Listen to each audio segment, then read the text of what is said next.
বেশ যখন এক্সপোজ হয় যে বাংলাতে মুসলিমদের মাঝে সমকামিতার প্রসার ঘটাচ্ছে, ঠিক সেই সময় আমার কাছে আলামিনের বিরুদ্ধে প্রচুর অভিযোগ আসে যে আলামিনের ক্যাম্পাসগুলোতে, হোস্টেলগুলোতে সমকামিতার প্রসার ঘটে গেছে।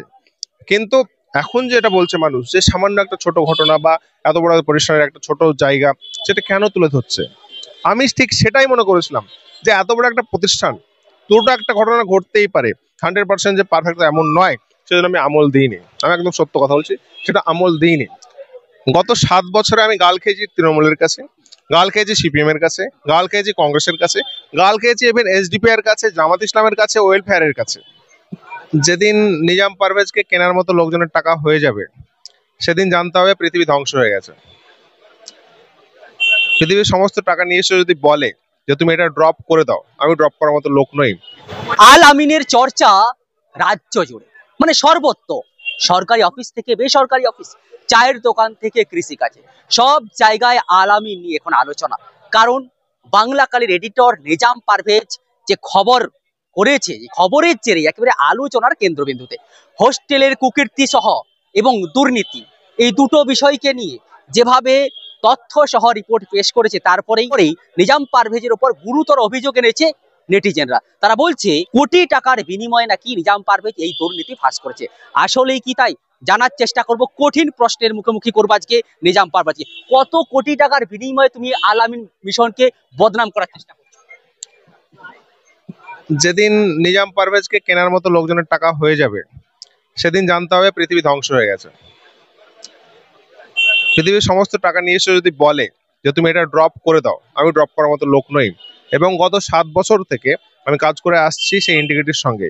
আজ পর্যন্ত কেউ অভিযোগ করতে পারবে না যে নিজাম পারভেজ পয়সার জন্য খবর চেঞ্জ করে দিয়েছে, পয়সার জন্য খবর বদলে দিয়েছে, পয়সার জন্য কারো প্রোপাগান্ডা ছড়িয়েছে।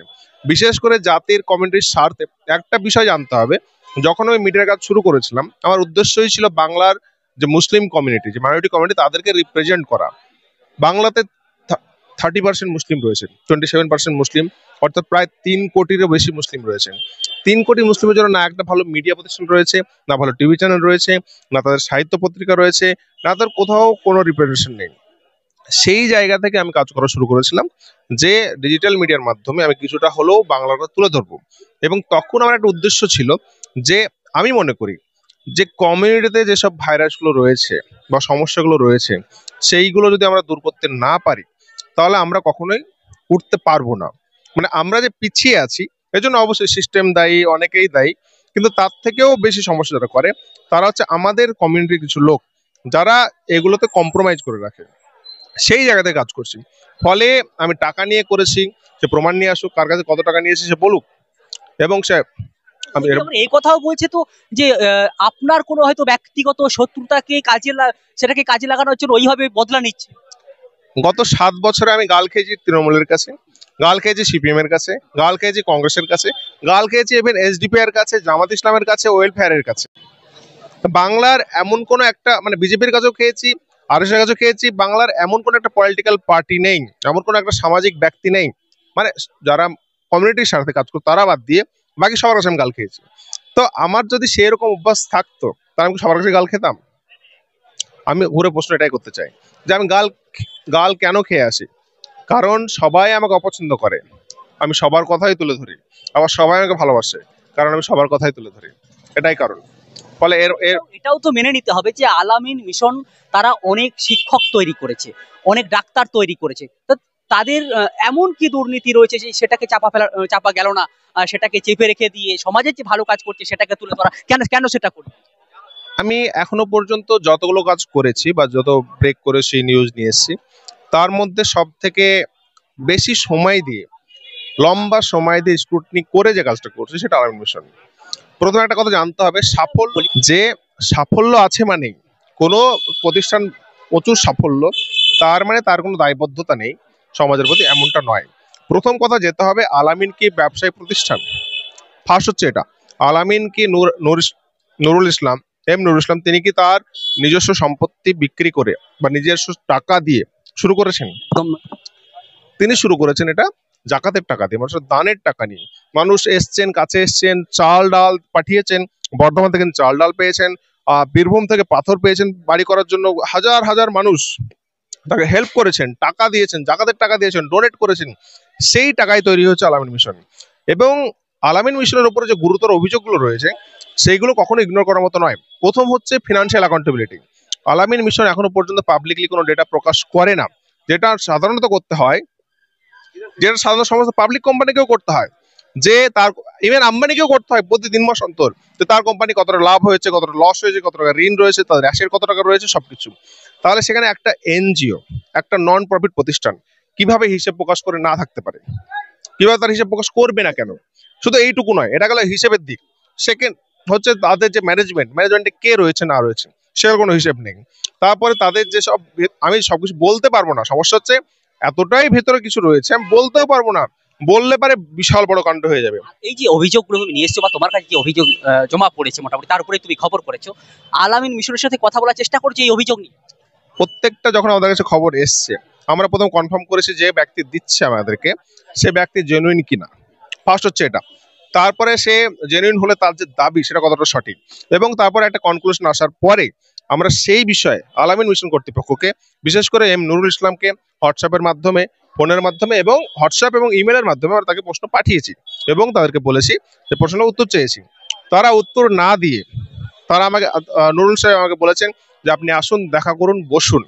আমি বলেছি আপনি উত্তরগুলো দিন, কারণ আপনি regardless of you answer or not we will publish ইট।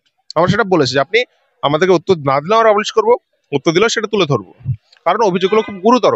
এবং আমি যদি আজকে এখানে দাঁড়িয়ে বলছি যে প্রশ্নগুলো আমি পাঠিয়েছি সেই প্রশ্নগুলো যদি আমি শুধু শেয়ার করি পাবলিকলি, ঠিক আছে, মানুষের যে ধারণা আলামিন বিশাল বড় প্রতিষ্ঠান, কোনো সন্দেহ নেই বিশাল বড় প্রতিষ্ঠান, কিন্তু আলামিনে ইসলাম চর্চা হয়, আলামিনের মধ্যে শৃঙ্খলা খুব ভালো, আলামিনের পড়াশোনা খুব ভালো হয়, এই যে মানুষের একটা ধারণা রয়েছে সেগুলো সব একদম মানে মুহূর্তের মধ্যে ভেঙে যাবে, আমি এইটুকু জোর গলায় বলতে পারি। নুরুল ইসলামকে নিয়ে তুমি একটা অভিযোগ এনেছিলে সমকামিতার একটা ব্যাপার নিয়ে, সেই বিষয়টা কি এই আলামিন মিশনে ছড়িয়ে গেছে সমকামিতা? এটা বলতে চাইছো? না, এটা তো একটা পার্ট, এসেছে। এটা একটা পার্ট। ঠিক সিস্টেমেটিক ভাবে আলামিন মিশন কি করেছে এগুলা আমি জানি না তুমি কিভাবে জানলে, কিন্তু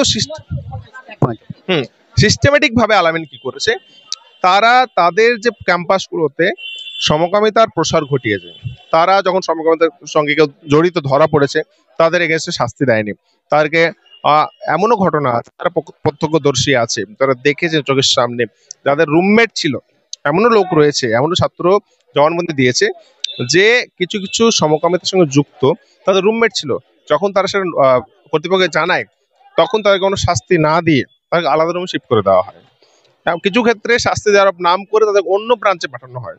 তো ফলে এটা একটা, আমি বলতে চাইছি সমকামিতা যে বিষয়টা সেটা একটা সমস্যা, সেটা অবশ্যই গুরুতর সমস্যা, যেটা ইসলামের নামে টাকা তুলে, ইসলামের জাকাতের টাকায়, মুসলিম মানুষের ফান্ডেও সবাই জাতি ধর্ম নির্বিশেষে মানুষ টাকা দিয়েছে, কিন্তু সেখানে কেন দিয়েছে? মুসলিমরা পড়াশোনা করে, তারা উন্নত হবে সেজন্যই দিয়েছে, কিন্তু সেখানে ইসলামের চর্চা, সেখানে ইসলামের যে আদব, ইসলামের যে নীতি এবং গার্জেনদের আশা কি আলামিন নিয়ে গার্জেনদের স্বপ্ন হচ্ছে আলামিন মিশন একটি বড় প্রতিষ্ঠান, ইসলামী প্রতিষ্ঠান, সেখানে আমি আমার ছেলে মেয়েকে পাঠাবো, তারা ইসলামী শিক্ষায় শিক্ষিত হবে, আধুনিক শিক্ষা পাবে, ডাক্তার ইঞ্জিনিয়ার হবে, সেখানে যাবে, তারা ইসলামিক যে মূল্যবোধ সেটাকে ধরে রেখে দুনিয়াবী জীবনে সফল হবে। এটা হচ্ছে অভিভাবকদের স্বপ্ন।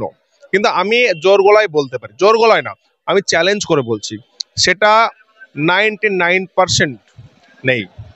মানুষের স্বপ্ন ইসলাম শিখবে তারপর অন্য বাকি শিখবে, এটা একদমই নেই। একদম এই প্রশ্ন অনেকেই ছুটছে, যেহেতু আলামিন মিশন ভালো কাজ করছে, তাহলে যদি তার 20% খারাপ থাকে সেটা কেন চেপে দেওয়া গেল না? সেটা কেন নিজাম পারভেজ পাবলিক প্লেসে আসছে, কেন তাদের সঙ্গে বসে সেটা সমঝোতা করছে না? আমরা মানুষ হিসেবে মনে করি যখন কেউ উপরে চলে যায় সে প্রশ্নের ঊর্ধ্বে, প্রথম আমাকে যে প্রশ্নগুলো করছে, তো মানুষের উচিত আলামিন কর্তৃপক্ষ প্রশ্ন করা যে এত বড় বড় প্রশ্ন উঠছে কিভাবে আপনার এগেনস্টে, আপনি এত বড় একটা প্রতিষ্ঠান চালাচ্ছেন, এত কত 23,000 24,000 ছাত্র রয়েছে, 74টা ব্রাঞ্চ রয়েছে, কয়েক হাজার স্টাফ রয়েছে, তো কয়েকশো কোটি টাকা রেভিনিউ বছরে, তারপরে এরকম এত বড় বড় অভিযোগ উঠবে কেন? প্রশ্ন হচ্ছে এটা, প্রশ্ন হচ্ছে আমি কেন প্রশ্ন তুলছি, এটা তো উঠতে পারে, তার প্রমাণ আছে, এই যে প্রমাণ আছে। অবশ্যই প্রমাণ রয়েছে, প্রমাণ রয়েছে বলেই তো আমি প্রকাশ করেছি, নাহলে তো কখনোই করতাম না। যা কিছু অভিযোগ এখনো পর্যন্ত যা কিছু পাবলিশ করেছি সমস্ত কিছুর প্রমাণ রয়েছে, এবং আরো অনেক কিছু রয়েছে যেগুলো আমি পাবলিশ করিনি, কারণ সেগুলো এখন যে অবস্থা হয়েছে তার কয়েকশো গুণ বেশি ইম্প্যাক্ট পড়বে। ভয় পাচ্ছ? আমি আমার জন্য ভয় পাচ্ছি না, কার জন্য ভাই? আমি জাতির জন্য ভয় পাচ্ছি। যে আলামিনকে যে ভরসা করে মানুষ, আমার আমি কি চাইছি, আমি চাইছি আমি চাইছি না, জনগণ চাইছে, তারা প্রশ্ন করছে, তারা অ্যাকাউন্টেবিলিটি চাইছে। আলামিন বড় প্রতিষ্ঠান, মানুষ টাকা দিয়েছে, বড় করেছে, ফলে তাদের উপর যে প্রশ্ন, তাদের ফিনান্সিয়াল ইরেগুলারিটি, টাকা পয়সার হিসেব সেটা দেয় না, অন্যান্য যে সমস্যা সেগুলো পাবলিশ করে না, কত সম্পদ রয়েছে, কত টাকা রেভিনিউ, কত টাকা ক্ষতি, কত টাকা লস, ম্যানেজমেন্টে কারা রয়েছে, ম্যানেজমেন্ট থেকে সুবিধা কে কে ভোগ করেন, সেসবগুলো নেই। সো এইগুলো একটা নন প্রফিট সংস্থা সেগুলো জানাতে বাধ্য। আরেকটি প্রশ্ন আছে, আমার শেষ প্রশ্ন দিকে যাব। আরে এমন অভিযোগ করছে যে তুমি নুরুল ইসলাম সাহেবের সমকামিতায় যখন বিষয়টা বেশ সংগঠনে যায়, তারপরে তুমি কিছু সোশ্যাল মিডিয়ায় পোস্ট করো, তারপরে তুমি ব্যক্তিগত সেটাকে বিষয় নিয়ে যে আলামিন পর্যন্ত ঠেলে দিয়েছো, এটা অনেকে বলছে এই কথা। না, এটা অবশ্যই পার্সিয়ালি সত্য কথা, মানে এটা আমি অস্বীকার করব না। এতদিন করলে না, ঠিক বেশ সংগঠনে যাওয়ার পর। আমি সেটাই বলছি। তো যখন 2023 সালে বেশের বিরুদ্ধে যে অভিযোগ বা যে উঠে আসে এবং বেশের যে কার্যক্রম ফাঁস হয়, তখন থেকে বেশের কার্যক্রম প্রায় হারিয়ে গেছে, তাদের কোমর ভেঙে গেছে, এবং তাদের বেশের যে কর্মকর্তা তারা স্বীকার করেছে এটা, ঠিক আছে। তো তারপরে সে বেশ ঘুরে দাঁড়ানোর চেষ্টা করছে। সেই সময়ে আমি একদম ক্লিয়ার করে বলতে চাই, বেশ যখন এক্সপোজ হয় যে বাংলাতে মুসলিমদের মাঝে সমকামিতার প্রসার ঘটাচ্ছে, ঠিক সেই সময় আমার কাছে আলামিনের বিরুদ্ধে প্রচুর অভিযোগ আসে যে আলামিনের ক্যাম্পাসগুলোতে, হোস্টেলগুলোতে সমকামিতার প্রসার ঘটে গেছে।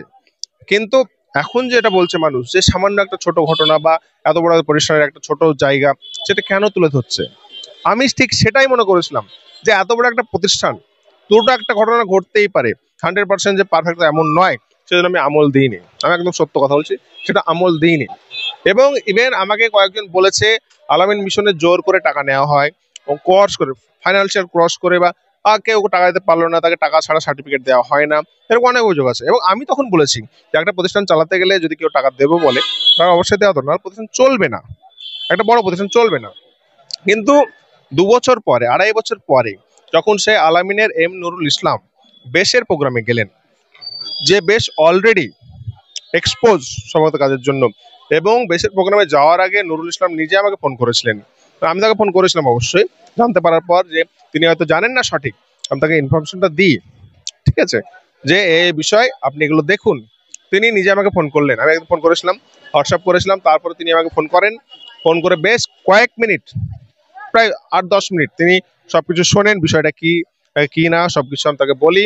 এবং শুধু বলি না, বেশের কর্মকাণ্ড সম্বন্ধে আমি তাকে অবগত করি, তাকে লিঙ্ক শেয়ার করি, তাকে পেপার কাটিং শেয়ার করি, যেগুলো পাবলিশ হয়েছে, পাবলিকলি অ্যাভেলেবল, অভিযোগ আগে এসেছে। এক্স্যাক্টলি বেশের বিরুদ্ধে। এবং তাকে বলি যে আপনি পুনর্বিবেচনা করুন বেশের প্রোগ্রামে যাওয়ার। উনি একটা কথা মাথায় রাখতে হবে, নুরুল ইসলাম কিন্তু সাধারণ কোনো ব্যক্তি নয়। নুরুল ইসলাম আইডল বলে। একদম, নুরুল ইসলাম বাংলার যে আলামিন মিশন রয়েছে, সে আলামিনের যে শিক্ষা বিপ্লব, সেই শিক্ষা বিপ্লবের একজন স্থপতি। ফলে নুরুল ইসলাম যদি একটা কথা বলে, নুরুল ইসলাম যদি কোথাও যায়, নুরুল ইসলাম যদি যেটা করে, সেটা মানুষ কি করবে, ফলো করবে, দেখবে, তার একটা বিশাল ইনফ্লুয়েন্স রয়েছে। তো যখন তিনি সবকিছু জানার পরেও, সবকিছু বোঝার পরেও তিনি বেশের প্রোগ্রামে গেলেন, তখন আমি অবশ্যই দেখবো না তিনি কেন যাচ্ছেন, সবকিছু জানার পরেও তিনি কেন যাবেন। যে একটা সংগঠন যেটা অলরেডি ইসলাম বিরোধী, কোরআন বিরোধী কাজে যুক্ত, তাদের প্রোগ্রামে তিনি কেন যাবেন, আমি অবশ্যই দেখবো। তখন আগের যে অভিযোগগুলো ছিল, তখন আমি আবার সেগুলো খুলে দেখা শুরু করি, এবং তারপরে এসব বেরিয়ে আসছে। তো অবশ্যই এটা আমি অস্বীকার করার জায়গা নেই, তিনি বেশের প্রোগ্রামে গেছেন, সেটাই ওপেন করেছে। এবং একটা কথা বলতে চাই, যে বিষয় হচ্ছে যে মানুষ যা সেটা একসময় প্রকাশ পায়, ঠিক আছে। তো তাকে বলার পরেও তিনি গেছেন মানে কি, তিনি তার রাস্তাটা ক্লিয়ার করেছেন, আমি কিন্তু কিছু করিনি। বেশের প্রোগ্রামে আমি জাস্ট শুধু আমার মতামত দিয়েছিলাম, তারা যদি আমার সাথে ঝগড়া না করতো, টাকাটাকি না করতো, সে ভিডিও হতো না, সে ভিডিও ভাইরাল হতো না, যেত না, তাদের এক্সপোজ হতো না। সেটা আল্লাহর প্ল্যান, আল্লাহর পরিকল্পনা। আমি আমি আমি কেউ নই, আমি একটা সাধারণ মানুষ, সবার মতোই সাধারণ মানুষ, এবং অনেক মানুষের থেকে আমি অত্যন্ত কি বলবো, সব দিক দিয়ে কম। তো আল্লাহ আমাকে ওসিলা বানিয়েছেন, সেজন্য আলহামদুলিল্লাহ। অবশ্যই সেম বেশের ক্ষেত্রে এটা হয়েছিল, এবং এক্ষেত্রেও তাই। আমি নুরুল সাহেবের সঙ্গে কথা বলেছি, যোগাযোগ করেছি, তিনি সবই জানার পরেও গেছেন মানে কি, তিনি এইভাবে এক্সপোজ হবেন, আলামিন এইভাবে এক্সপোজ হবে। এবং আলামিনকে আমি ছাড়বো না, এটা হচ্ছে বিষয়। আলামিন সম্বন্ধে যত তথ্য আছে, এবং আমি মনে করি যে কোনো, আমি যদি কারো কাছে টাকা নিয়ে থাকি, আমি বাধ্য, দানের টাকা যদি নিয়ে থাকি, আমি তাকে হিসেব দিতে বাধ্য। যে কোনো এনজিও প্রতিষ্ঠান পাবলিক হিসেব দিতে বাধ্য। সে যখন একটা বড় প্রতিষ্ঠান তখন সে আরো বাধ্য। আমাদের এখন আমরা কি করি? কোনো হিসেব দেয়নি। না, তারা সরকারকে হয়তো দেয়, তারা পাবলিককে দেয় না। এবং আরেকটা কথা জানিয়ে রাখি, আলামিনের 80G যেটা ট্যাক্স এক্সিবিশন পাওয়া যায়, সাপোজ কোনো ট্যাক্স আমি ট্যাক্স দিচ্ছি, সো ট্যাক্সের কিছু টাকা আমি ডোনেট করতে পারি। সো ট্যাক্সের কিছু টাকা আলামিনকে ডোনেট করলে আলামিন একটা সার্টিফিকেট দিত, সেই সার্টিফিকেটটা সাবমিট করলে ট্যাক্সের ছাড় পাওয়া যেত। ঠিক আছে, সেই 80G তাদের চলে গেছে আলামিনের। তো হিসেব দেওয়ার ব্যাপারে প্রত্যেকটা প্রতিষ্ঠানকে বাৎসরিক হিসেব, আয় ব্যয়ের হিসেব দিতে হয়, তারা অবশ্যই সেটা দেয়। কিন্তু পাবলিকলি যে ডেটা পাবলিক যেটা জানবে সেটা এটা তাদের কাছে তারা কখনো দেয়নি। পাবলিকের কি কোশ্চেন ছিল সেগুলো আমি তোমাকে করেছি, এবার আমার একটা কোশ্চেন আছে, সেটা হচ্ছে যে পাবলিক বলছে যে কত কোটি টাকার বিনিময়ে পিছনে পড়েছে আল-আমিন মিশনের। আমি এখনো বলছি, তুমি কি ভয় পেয়েছো, বা তারা যদি তোমাকে কিনতে চাই কয়েক কোটি টাকা দিয়ে, তুমি কি আল-আমিনের বিরুদ্ধে বলা বা খবর করা বন্ধ করে দেবে? কত কোটি টাকা দিয়ে?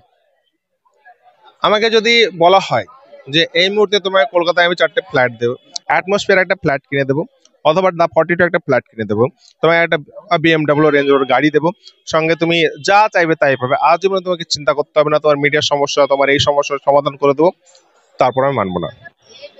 আমার আমার আমি ব্যক্তিগত উদ্দেশ্যে নেই এখানে।